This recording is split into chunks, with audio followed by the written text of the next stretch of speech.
years, we've really looked at the market for other assessment partners that bring great value to the types of assessments that are out there to help in the talent management space. And when we find a new tool, we like to showcase that, and both tools that we can use in our own practice and also tools that we can help an organization that is large and or has the capabilities to insource that. And this is a particular tool that that we like, and I'm hoping to spend the next no more than an hour with you explaining this and just helping you kind of get regrounded in the selection space if you're looking for a selection tool or better ways to hire in your organization. As Stephanie said, during this, feel free to add a chat in the chat box if you have any questions or comments at the time, and or we can also open up the audio as we go through our presentation today. So what I do want to talk about is the importance of job fit in the selection process. I think sometimes we forget the importance of fitting to a particular role or culture as we think about the interviewing and selection process. Many of you know, but to give you some additional kind of current data on the cost of a bad hire and what that means for organizations. And then, of course, spend the most of our time today on this tool called the PXT Select, which is a suite of assessments and reports to help in selection, onboarding, and development from the standpoint of the candidate, the hiring manager, the HR and recruiting team, and kind of help you understand what's underneath the details of this and why we think it's valuable for an organization to consider. So great organizations, as we work with them, know that success begins with hiring the right people. But what we have found over time is that people aren't sure what that means and what are the attributes of a high performer. So one is that the high performer needs to be engaged in their work. And we know that to be engaged in the work, somebody has to fit the work and be excited about that work, and it fits the way that they think, and particularly that role, and of course the company within that role, is aligned to that person's innate talents. And we found that even in helping organizations to interview better, have better processes for reference checking, they're still missing the ability to really understand what somebody's innate talents are strictly through the interview process alone. This is a study that Harvard Business did in terms of the importance of job fit. And they looked at 360,000 individuals over the course of 20 years in 14 industries. And they found that the #1 predictor of success was job fit. So engagement's great, having great pay, having other things, having a good manager, but overall job fit is one of the most important elements. And as we've looked at, for organizations, tools that help them understand and inform somebody's innate talents and skills and capabilities, what many tools are missing is the importance of or understanding what is the performance criteria or the success ranges for a particular job. And this PXT Select tool does a really interesting and we find fascinating and helpful way of doing that. And I'll share that with you today. Also, from another recent and reputable organization, this is staggering to me, only 5% of organizations feel that they have a best-in-class hiring process in place. We work with organizations that are, over 100 years old, and they're still trying to figure this out. And particularly, they found that 1 in 5 new hires are considered bad or regrettable hiring decisions according to hiring managers. That is huge and a huge cost for organizations. And so we're really trying to help organizations make better choices in this process so that we're not helping on the back end to coach and develop somebody that really didn't fit the job or the role to begin with. Let's start at the beginning of the process.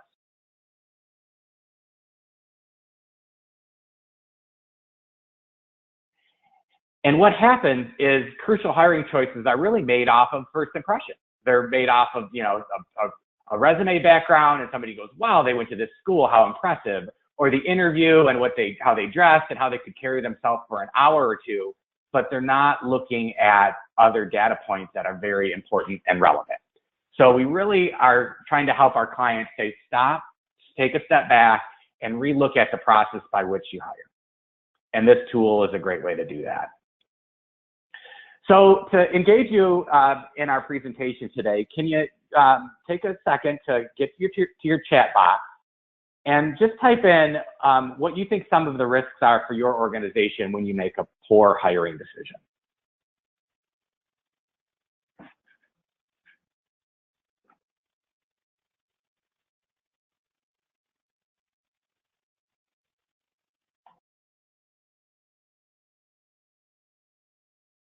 There we go.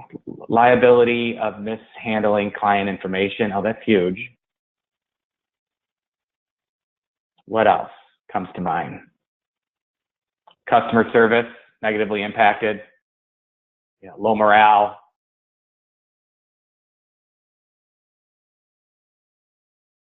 Productivity. Other workers are impacted. Great. Well, I know a lot of the folks on the call here are talent management professionals, recruiters, people that really do understand the importance of this. Sometimes the hiring manager doesn't. They just think, you know, it's just the work that I'm getting done in my department. But as you've all said so far in this, there are, you know, issues around the reputation of your organization, because how they interact with your customers or clients. Of course, not only turnover of the poor hire, but sometimes other people leave because of the people that you hired and that they're just supported in there. Increased costs to recruit and train. You know, if you have to do this again and again and to get somebody up to speed. There's just general frustration, which speaks to the morale issues you were talking about. Of course, productivity and performance. Huge one is dissatisfied customers. And, you know, low team morale. So you guys hit a lot of the ones that we thought of as well. What I find is a more interesting question, and would ask to throw this back to you guys as well. And if somebody would be so kind as to want to give their answer verbally, if you could raise your hand, I'd love to hear your thought on this question. What is the cost of a mediocre hire?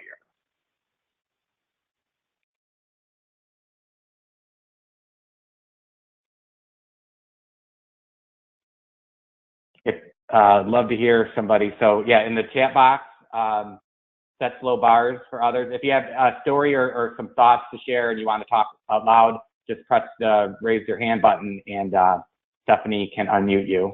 And then others, if you want to just type in the chat box, that would be great. Yeah, set low bar for the rest of the organization. That's an interesting one. What else?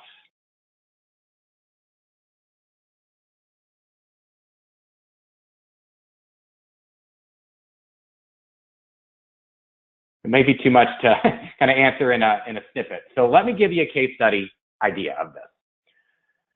So cost of a low hire here, or a mediocre hire. Let me introduce you to Ben. So in this particular case study, organization was hiring a sales manager. Found Ben. Ben has a great resume, really impressive background. He interviewed really well, seemed like a really good team player. So the organization was super excited to hire this experienced guy who came out of a sales role that could mentor younger people. And we hire him, we're excited, and what do we find out by July? Well, what we find in working with him is innately, he prefers to work alone. He really isn't concerned with the performance of others. That doesn't, you know, excite him, doesn't challenge him about where they are. He's much more of an individual contributor, and it's pretty slow, and he found he's not that really accurate in working with data and numbers. None of those things came out in the interview process, but it would have come out if you used a pre-hire selection process. So if we only would have known some of those key important parts of a role, you definitely could have saved the organization a lot of hassle and concern. So the things that we found to be predictors of success for somebody in a role to look at for Ben, one is technical skills, which they looked at some of those there, knowledge of the job, and work history. You know, all three of these things are traditional things that you would interview for in the resume screen and looking at the resume and talking to somebody and creating situational based questions. But what is also very important, and I know organizations try to interview for this, is thinking style, certain behavioral traits that are important for the organization or the company or the role, and their interests. What do they like to do? So out of these 6, what we're suggesting is this PXT select tool gets at the 3 items at the bottom. So you still definitely always need to interview. Any selection tool, as good as anyone could be, is not the only thing that you would use, but particularly what we think are important, and this tool measures, is thinking style, behavioral traits, and career interests. And I'll share with you how it does that. So what we suggest in the selection process, as a general process, and many of you might be following this, is first you do a resume screen. You know, you post an ad, you screen a resume, and inclusive of that is talking to somebody on the phone initially. So by resume screen, I also mean a candidate screen. Then we suggest that you institute a selection process there. So you would have candidates take this PXT select tool at that point. Then when they come in to interview, you would use the data here and the questions it gives you to help prompt where there are gaps, which is why you want to do this before. And then, of course, you do your traditional, if they pass that, background checking, and then place them into the role. And then once placed into the role, there's a whole bunch of tools we can use within this. So we suggest that you equally weight somebody's experience. Obviously, we want to know that they've done pieces of this role before, this assessment data, and the interview or anything else you might put them through in the process, like a presentation or something. So therefore, the assessment, any assessment, this one or any ones that you would use, should be no more than 1/3 of the hiring decision. From the standpoint of a validated selection tool, you always want that, which this is, but even within that, it's very important to say we use other factors to make the hiring decision. So the brand for PXT Select is called Simple, Human, and Smart. And Droste has had experience with the first version of this tool going back to the inception of our organization. PXT Select is a updated tool from an organization called Profiles International. And we found at the showcase last week that some people said, oh my gosh, I didn't even make the connection. I used to use Profiles before. Now I know what you're talking about. Well, Profiles International out of Waco, Texas, had been in business for about 40 years and developed what we thought was a very great, robust tool, the guts of which are still in this product today. But we found it to be pretty clunky, to be really honest with you. The reports were clunky. It wasn't that robust. The user experience, they had to ask a lot of questions to get at the data. So Droste actually used this internally when we selected and onboarded our coaches and our trainers, that we used the previous version of the tool because we liked it so much. But we actually weren't sharing it with our clients because we didn't think it was easily digestible for a hiring manager or a recruiting team, and it just wasn't robust enough to sort of meet our satisfaction. Well, we were pleased to hear that Wiley, who is, many of you on the call know that Droste does a lot of work with everything DISC and 5 behaviors. Well, Wiley is a distributor of those products. Wiley purchased Profiles International about 3 years ago, and the same research team that developed all the DISC products took a look at the database here, made some very important upgrades and finishes to the tool, and the new tool is just far more robust, and that's really why we're talking to you today. I kind of equate it to a flip phone, which at the time we thought was great. It did the job, but it sure was missing some things. It was kind of clunky to look today at an iPhone 8 and the difference that it can do. So that's why we're pretty excited about this tool. So it's got 40 plus years of data and experience behind it with a really new sort of robust front end engine. And let me explain what that looks like. So one of the things we know with performance, it requires a position to have a good performance model. And where this tool is different than other tools like a Hogan or a caliper or a predictive index, which we know very well as well, but those tools don't start with the performance model. And one of the things that this tool starts with is over 150 performance models from a library that are validated to specific job traits for people that have been successful in roles. And this is based off of performance data from thousands of individuals, case studies, and using the Department of Labor databases. And so I'll get deeper into what a performance model is in a second. You can choose the best job that aligns to that performance model for a particular position. And you can also validate it or modify the models to fit your organization. So for example, you might have project manager jobs you want to hire for, or sales jobs, and you can start with their performance model. You might say, you know what, it is exactly our job. Or you might say, you know, the way our organization does this work might be different than others, and there are tools to help modify the ranges for selectability for a particular position and make it your own. So, pretty cool. So what we want to do then is you start with the performance model, which also helps get the interviewing team on the same page. You know, what's important in this job? People sometimes are on an interview slate to give input, and they have a different opinion about what's important there. Then we're measuring and asking a candidate to complete an assessment, and the assessment is the same for all candidates with this thinking style, behavior traits, and career interests. And then the tool actually compares those and matches it for job fit. And so the candidate data, let me talk about that we're collecting, is under thinking style I mentioned. Well, particularly we're looking at verbal skills, which is about measuring vocabulary, measuring verbal reasoning, which is understanding using words to reason and solve problems, measuring numeric abilities in terms of calculation, as well as numeric reasoning. So that is more about how somebody solves problems. And in this assessment, we find it's very important to do this because every job requires some sort of problem-solving abilities.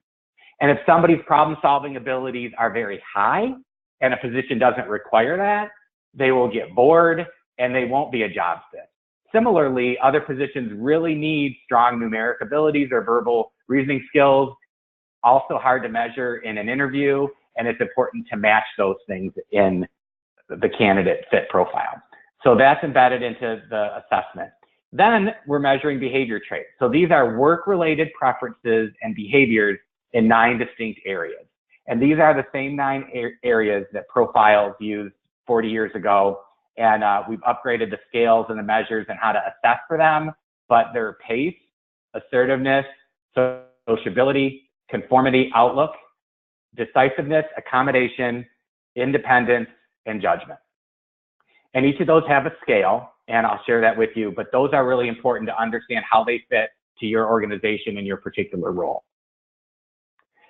And then the third area is interest. So even if somebody can do a job, does it satisfy their particular interests? And we measure 6 interest areas. And these are broad, and these terms might not be what you think, but you'll see in the assessment output we gave you, you can see the definitions of them, but they're basically broad areas about being creative, enterprising, financial admin, people service, mechanical, and technical. So I'll show you how this sort of comes all together. But if we would have had all of that data, we would have made a different hiring choice here for Ben. So let me talk then, when we use the tool like that, how it would play out in real life. So this organization, Louise, has brought in PXT Select. She's now hiring a particular project manager. And so she's using this process. She's done a resume screen. And now Louise is picked from the performance model library. the project manager performance model. She's invited candidates to take the assessment, and she has 5 candidates that she wanted to bring in. And before the candidate takes the assessment, I wanted to pause here and say that we know that in the process of taking an assessment, it can be scary for a candidate. It's important for you to have a good candidate experience, and particularly with the verbal and numeric reasoning pieces of this, that a candidate might start taking a test and might kind of wonder, what are we doing with this? Why am I doing this? What does it look like? So embedded in the link that you send out to these candidates and Louisa sent out to these 5 people is this orientation video. And I wanted to take just a second to play this for you. I think it's about 1.5 minutes long. This will help you explain what a candidate would see. So your screen should have stopped Steve's presentation for just a moment. We are going to start a video here in an activity within this webinar. So shortly you'll see a pop-up screen come up with the video.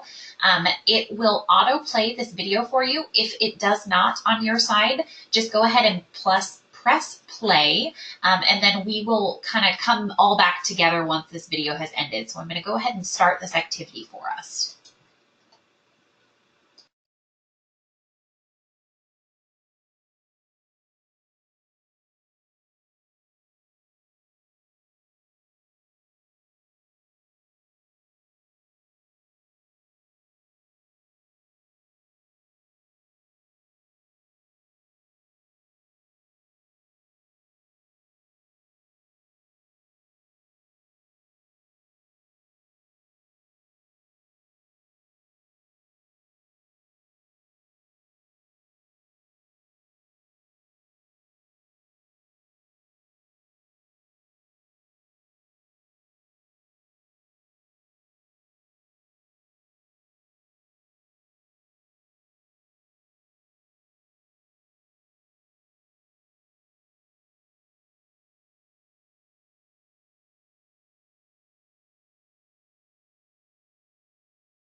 All right, we will all be joining the room again. Steve will be sharing his presentation with us, so you are ready to go, Steve.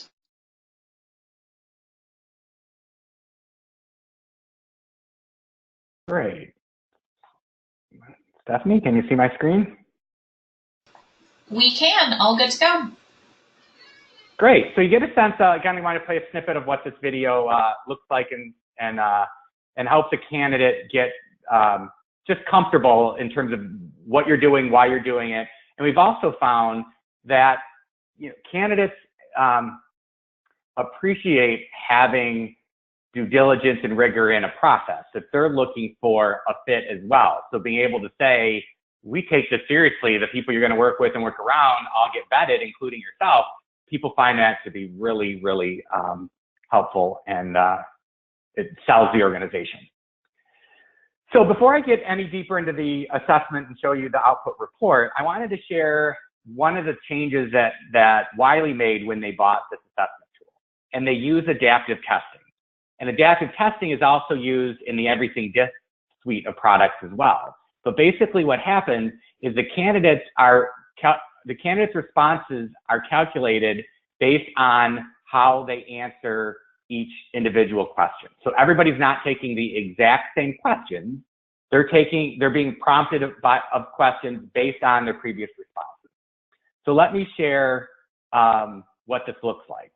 The the value of this is that it is a more accurate measure and it takes less time for the candidate to complete. And so how it works is this. So particularly when we're doing this only on the cognitive and behavioral styles or behavioral traits, not on the career interest.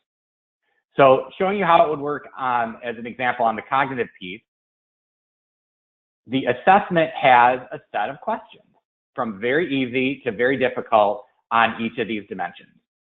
So the assessment will prompt somebody to answer a moderate question. If they answer it correctly, what do you think is going to happen? Well, we're going to say, let's see how they do with a difficult question. They answer that correctly. We give them another difficult question. They answer that correctly. We give them a very difficult one. They didn't answer that. We go back to difficult. They answered that. They didn't yet last time. Very difficult. They couldn't answer that.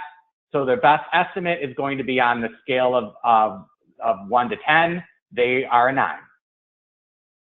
We didn't have to ask all the same questions. Why ask very, very easy math questions or verbal reasoning questions if we already know they can answer the moderate question? So it creates a shorter test, but not even the same, but actually a greater precision of the assessment results than the previous version of this tool. This is similar with the behavioral traits as well. So if we go the other way, somebody gets that same moderate question and they get it wrong. We go, well, let's give them another moderate question. Oh, they got that wrong. Let's go to very easy. They're good there. They missed an easy one. They got very easy, missed another easy one. So we know where we can place them on the scale. So that's how adaptive testing works. And if you were familiar with the old Profiles XT, their assessment tool was really geared around a lot of moderate questions. And when it got to the extremes, is somebody particularly strong in verbal and numeric reasoning? It didn't really get there. So it was generating to the norm. And so kind of in using kind of PXT language, we're being able to look at the full scale of people's abilities. So this is where the simple, human, and smart come in. So once somebody's taken the assessment, this one assessment and the one cost for somebody to invite somebody to take the assessment produces a suite of selection reports. There's a comprehensive selection report. There's one particularly for a sales assessment, and there's a multiple candidate report, a multiple position report, and then a report just showing the performance model. So what I'd like to do is walk through the comprehensive selection report to show you what this is all about and how it would work. That is one of the PDFs you received, I believe, yesterday, and we asked you to print out in advance. If you don't have it printed out and it's too difficult to sort of toggle between your screen and that, no worries, you can look at it later. And I'm going to show kind of screenshots as we go through the report. But if you can't have it and kind of look through it, that would be great. So let me orient you to this. Before I get into that, the other reports, so those reports were for the hiring team from a selection perspective. If somebody's hired, there's a suite of reports geared and written to the participant. So there's an individual feedback report that you can give them if they're hired. If it's a sales role, we have a specific sales feedback report, and you can share with them an individual graph. I'll share with you examples of that. And then from an onboarding or development perspective, which is why we really also like this suite, is the coaching report is for a manager or somebody else internal to coach the person once hired. There's also a specific sales coaching report, and there's a manager-employee comparison report. If the manager's taken it, it can show the difference between the manager and the employee, talk about differences when they onboard. And as part of a robust suite, if a whole team has taken it, you can plot this person on a team report and show the different styles related to the team. So very robust suite of tools, and you just run the reports that you want, when you want them, all for the one assessment piece. So now is when I would like you to go to the comprehensive selection report, which we have sent you, and I just kind of want to walk you through it. So this is, as you can see on the front of the report, this is Oliver Chase. And on the upper right-hand corner, there's Oliver Chase, and this is to the project manager role that we shared with you that Louisa is hiring for. And he's taken this adaptive testing assessment. We've matched it to this particular profile, and this is the report that Louisa would get before she brings him in to interview. So the first thing that this does is it kind of orients you. There's a suite of reports, so every report orients you to the name of the report, and this is a one-person report to one position. And there, like I said, there can be a multiple people to one position, a multiple positions to one people. So it kind of orients you at the front of the report so you know what you're looking at and what is inside here. So inside this report are his results compared to the performance model and some interview questions for Louisa to use. So if you could join me on page 1, what page 1 is doing is it's just setting the context. We realize that a manager may not use this that often, so it's helping them understand what's in this particular report and what is meant by thinking style, behavioral traits, and interests. This is a static page, but it just helps the person kind of get oriented to it. What's also important on this first page, though, is built into the assessment is a distortion measure. And so right away it tells you, did this person answer in ways that might make them socially desirable? So baked into the questionnaire, there's some questions for consistency of answers and also some questions that are not meant to be absolutes. Like if somebody answers it as an absolute, that's not real life. And so they figured out ways and measures to see if there's a possibility that the answers aren't consistent. So in this case, you can see really quickly, Oliver answered candidly. What you might find, though, is it might say, okay, in this case, Sarah answers may not have been that candid. It doesn't mean you don't bring Sarah in. She might have answered socially desirably, or there was something in the way she answered it. But before you, hire her, we think you should put additional weight to the interview process and really talk to her about that and understand the behavior scale. So right there up front, you can see if there's anything maybe funny going on in the assessment. Page 2, which is like really the summary and the value of all of this, is the summary for Oliver at a glance. Let me orient you to this page. So what we're doing here is we're saying overall fit based on his answers to the assessment to a project manager role is 86% fit. It's weighting thinking style by 40% of that, the behavioral traits are 40%, and the career interests are 20%. So the overall score to help a manager kind of orient to this tool is a mathematical formula of each of those three. The reason that the interests are 20% is we realize that people can also get their interests met from outside of work. It's nice to know what their interests are and see how the job would support that, but really from a weighting perspective, thinking style and behavioral traits are higher. And I've shared that with you. So what's underneath this then, under thinking style, is there's a composite score, which is a rolled up score of the 4 traits below it, and the green bar is the performance model. So the performance model from the study showed that for verbal skills, for example, a score between 5 and 8 is ideal, and he scored just 1 outside that range. There's the rolled up composite, as I mentioned, and you can see at a glance, so OC is Oliver Chase, those are his initials, and where he fits within the performance model. How the behavior traits work they are a continuum. So in terms of pace, your continuum goes from having a steady pace, which is at the low end of pace, to having an urgent pace, which is at a high end of pace. And in this particular case, Oliver is in the performance model. you can see the shading of the model. And for each of these, those endpoints are having neutral names to what they are. So it's not saying that higher is better. There may be jobs that being, for example, under decisiveness, being very bold is important match for the role. And the performance model might be a 8, 9, and 10. There might be other roles that require being deliberate, and it might be a 1, 2, or 3. So we're matching to where they should be within this. It's not that higher is better.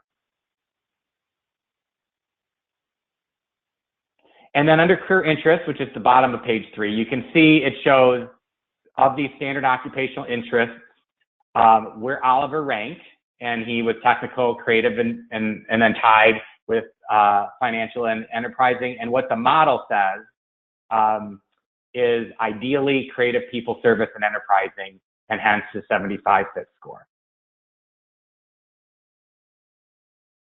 Then deeper into this on page 3, you get to see more about what each of the items on the scale mean.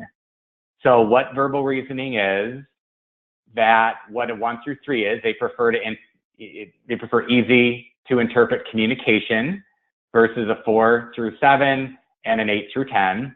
And then in this case, his range again, and the ideal candidate is capable of analyzing and understanding the nuances contained in complex communication. So therefore, he fits the performance model. Really easy for a hiring manager who doesn't look at this type of report to know how to assess and interpret. And that's what we found with other tools, like I mentioned earlier, that you really need to know and understand them, and you're interpreting how the ranges might look for a job, and it's really easy to kind of get off track on that. And then on the behavioral side, it's showing what each side is as well, how they fit to the model. And you can see on page 4, an ideal candidate description. And again, it says, you know, in summary, for this assertiveness, he enjoys influencing others, but is still willing to follow direction. So it's a summary statement of where they fall in the measure. And again, in this case, for this particular item, he fits the model. Kind of jumping ahead to page 7, the career interests are in there. As I mentioned, they're only weighted 20%. And it describes what all the career interests are. So again, you might go, well, is financial admin what I think it means? I mean, it's not just finance and numbers, but it also is office routine tasks, record keeping, complex paperwork, eye on details, things like that.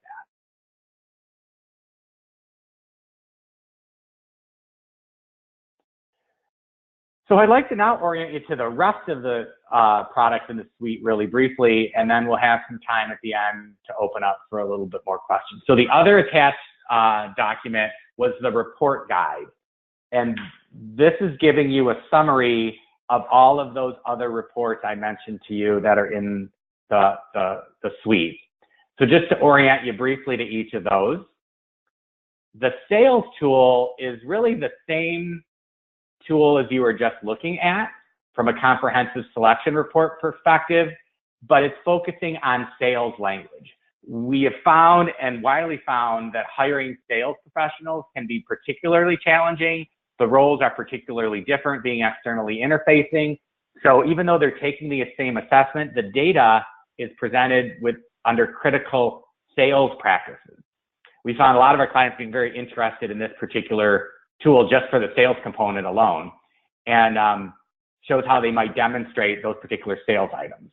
So what you can see, and I think this is on page 12 of the report guide, that it's measuring things like prospecting, initiating contact, building and maintaining relationships, closing the sale.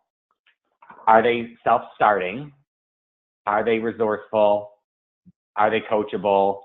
And do they work with a team? So as you can see, these critical sales practices are much more focused to help think about hiring a salesperson. And so this would be an example of what would show up under prospecting, for example. And if we were to put Oliver against the sales job, then it would show these particular things about Oliver, that he's somewhat careful in determining what qualities are needed for a solid lead. So really helpful in hiring salespeople. This is on page 12.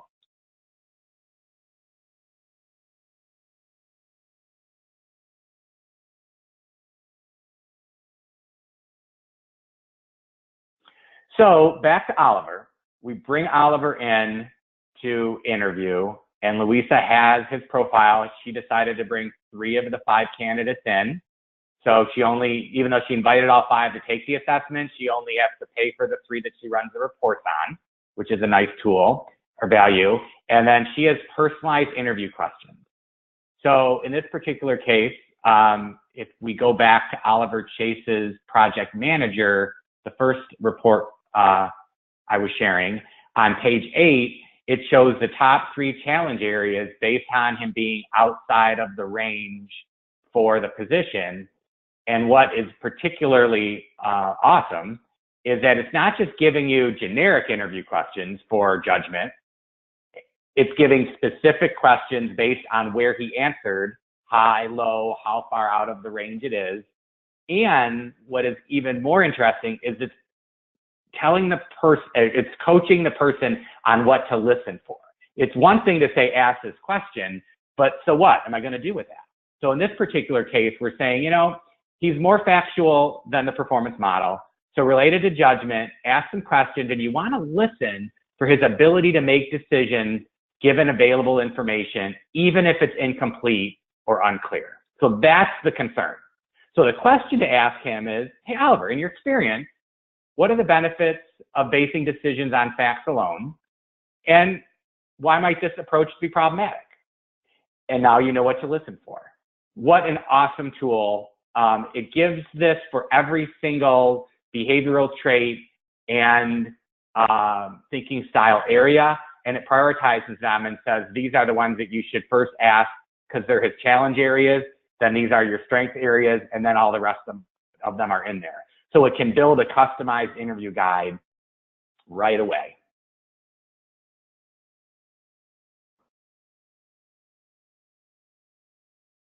Pretty interesting. So the top 3 strengths, this is another example of one.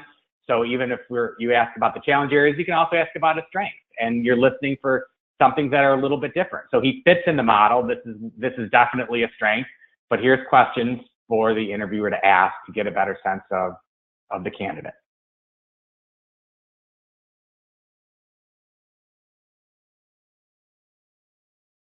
The sales questions are specific to sales related items. So it just asks questions that would be more sales related, which are great. And you don't have to interpret or make it, have them give you a generic question, but it's giving you a question that's relevant to the job. And we know that organizations that lack a standard interview process are 5 times more likely to make a bad hiring decision.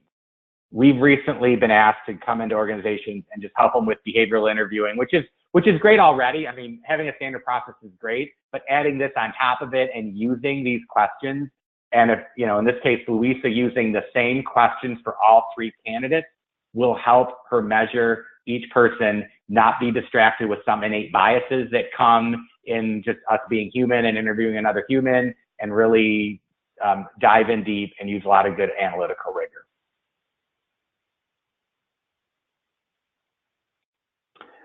So now that we're on a webinar, I don't think I'm going to ask this question, but just think about how these interview questions would improve your interviewing process, and how could you use these tools in this report to help avoid making a bad hiring decision. I think if we were all in the room dialoguing around, we'd probably say, wow, that's really powerful. At least that's what our clients tell us is not only is the assessment great, but the fact that these interviewing questions are in there so customized is just a really powerful tool.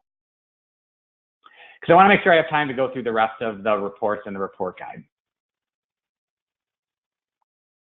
So the multiple candidate report, if multiple people have taken an assessment, you can put all candidates that have taken that to be fit for one particular position. So on page 14 of the report guide, you would see an example of this.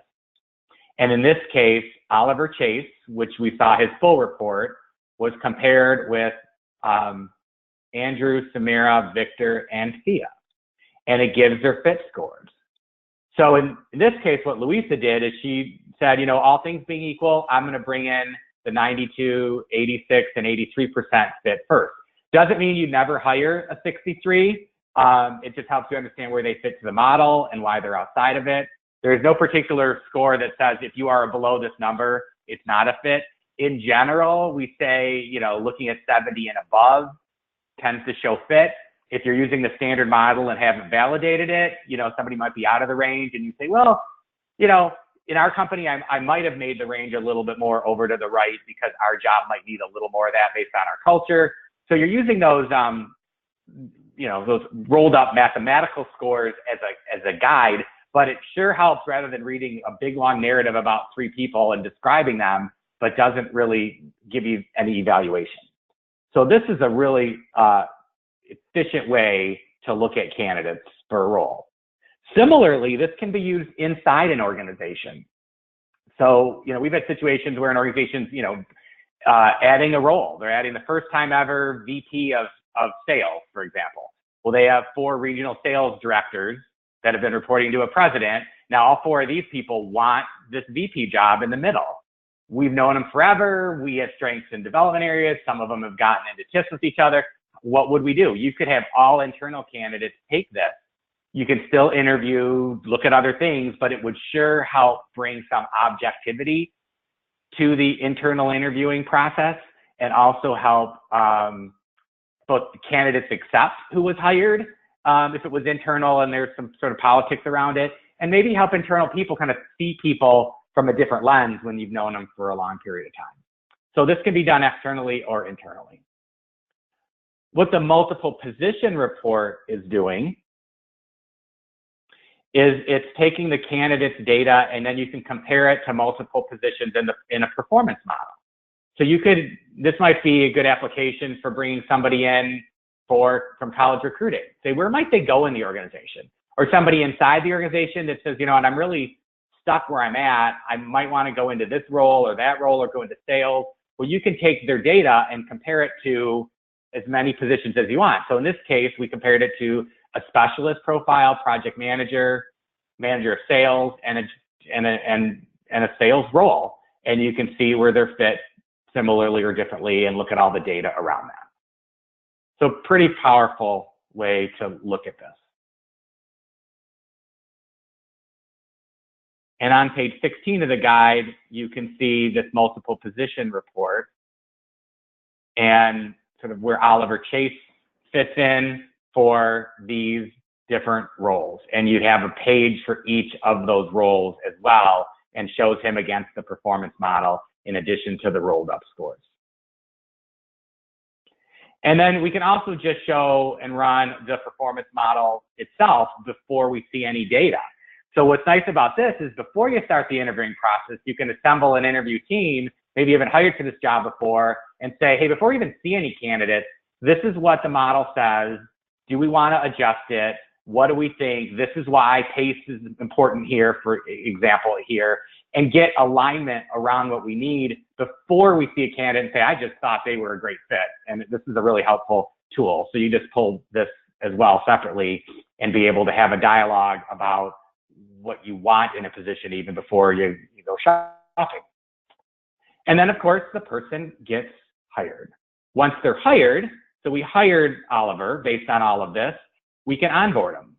Oliver can then get an individual feedback report, or if he was in sales, get a sales report and see his individual graph.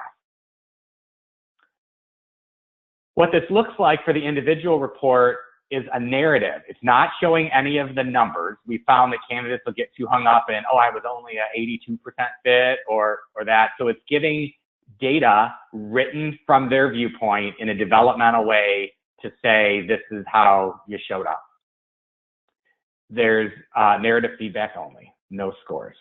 But it's very rich and very helpful for the person to see. We don't recommend or suggest that every candidate you interviewed sees this. If you didn't hire somebody, you don't have an obligation to do that, but it's good for people that you do hire, of course. The sales one is similar, but it's just written in sales context language. And then we can also show you a graph. So in this case, it says U. So the U is where you scored, but it's taking out the performance model. So it's not having somebody get hung up on, I wasn't in the range. But if you want to go deeper than just the narrative, you can give them this report that shows where they stack up against each of the items on the 1 to 10 scale. So from there, you can effectively coach the person with trying to improve productivity and retention, and hopefully an impact on engagement for them. Because as we all know, engagement is important, hard to get, and there's a lot of good data here that's staggering on what it costs to have a disengaged worker. So how that would play out in this particular case is Luis would have a coaching report, and again, if he was in sales, he'd have a sales report, the manager employee report, and then a team report. So to close in the last section of the reports here, what the coaching report is, it's a personalized narrative for the manager, or sometimes it could be an HR person that's helping onboard or develop a person, to show where this person is and some things to think about as it relates to coaching them for where they are in the model and what you could look for. So in this particular case, it would say things like, this is where Oliver is. He doesn't fit the model here. He tends to be like that. But what's helpful is here's what you need to know about Oliver. At times, he may be skeptical, or suspicious of others' motives. So you can kind of get a better sense of what makes this person tick, and you can adjust your leadership style accordingly. And what's really neat is it gives you management tips. So how to use, ways to help particularly relate to him. It's a really powerful way to get the most performance out of Oliver, help him feel comfortable, and not waiting to figure out over a year of working with them what it looks like. Similarly, it's done in the sales role, and you can see that in the report. And then on 28 of the report guide here is you can look at the manager and the employee side by side and see where their scores are and have a good conversation about how you could support each other and develop each other as you work together. And it gives some very specific techniques and tips to do that. And tendencies, it's on page 28, each person and what might happen as you guys work together. So before you get out of step, you can consider specific things to do and action. So very practical tools and job aids. Consider this, Mr. Manager, Mrs. Manager, do this with him, this will get good results. And then the last is a team report. And just really briefly, as it would show, you can put 25 people on a team mapped together on this. So you can see where you stand versus your other team members. In this case, there's 6 of them. And it can give you summary on your team is mostly like this. You're a high-paced team, you're a steady team, and what might that mean for how your team performs. So you could do a team development exercise or workshop with this and points to consider. And action steps. So in summary, as we close, there are selection reports, onboarding reports, development reports, a really cool suite of things here to help participants, hiring leaders make good choices in hiring.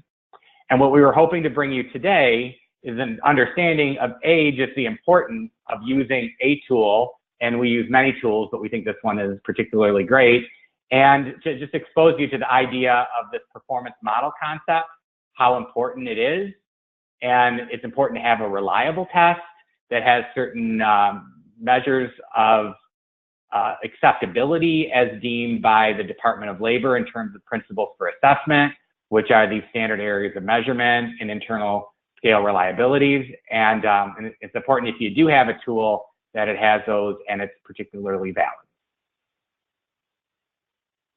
And if you would like to see a research report to show the details behind this, it's a great bedtime reading. It's very long and lots of graphs and scales, but shows validity of what this looks like. And if you want to understand it more, or somebody internally wanted to know that, we'd be happy to provide it with you.